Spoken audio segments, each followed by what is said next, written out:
What is your next camcorder going to be? VHS, Super VHS, 8mm, how about high 8? I know it's confusing. But when you get down to it, can you really tell the difference? I don't mean the tape, I mean the picture on a television set. What if we were to put them side by side right here on this show? Could you really tell? This is a job for the answer guys, Paul and Phil.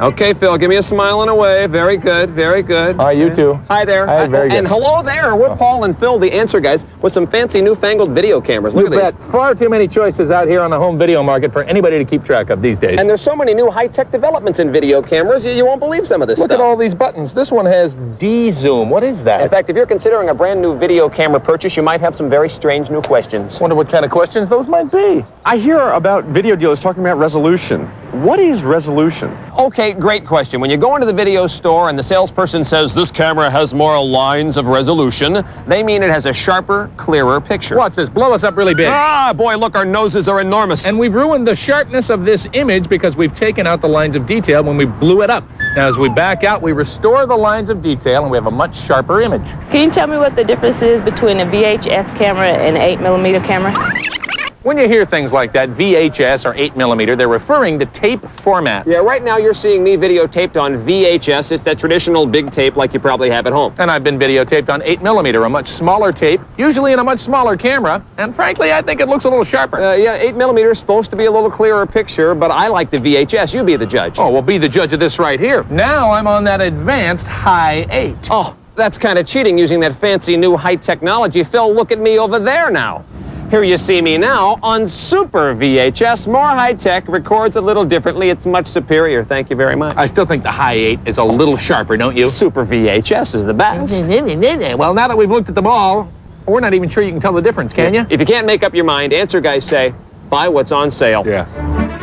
Okay, smile for me, Phil, and there we go. Take a snapshot. When you go to your electronics store, you're going to find all sorts of exciting new cameras with fancy features. We've picked a few of the latest ones and our favorites to show you. This is the latest high 8 camera from Sharp. Now, the neat thing here, you actually have a color monitor on the camera. How you doing there, Phil? Instead of an eyepiece, yeah, and you can adjust to any kind of angles. It's really very neat. It's my favorite one. It's about $2,000. What do you got there, Phil? I have the Canon L1. This is very close to broadcast quality. This camera sells for about $2,700, and the really outstanding feature is this.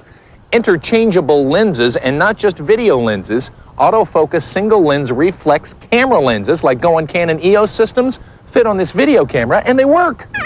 Right now I'm holding the Panasonic PVS 770 full of all sorts of neat special effects features inside the camera, including mirror, still, and strobe. Check this out. Yeah, I got Phil on camera right now. He's going to do his impression with the mirror feature of the incredible two-headed man. Show him, Phil. There it is.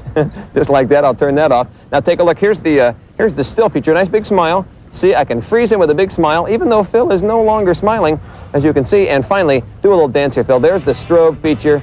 Looks just like he's on MTV. Oh, I think he's doing the swim. Look at that. This here's the Sony TR101 Handycam. It's in high 8 format, and it's got image stabilization. That little switch right there that says steady shot makes a big difference. When you're all the way in on tight zoom, you usually have a very shaky picture.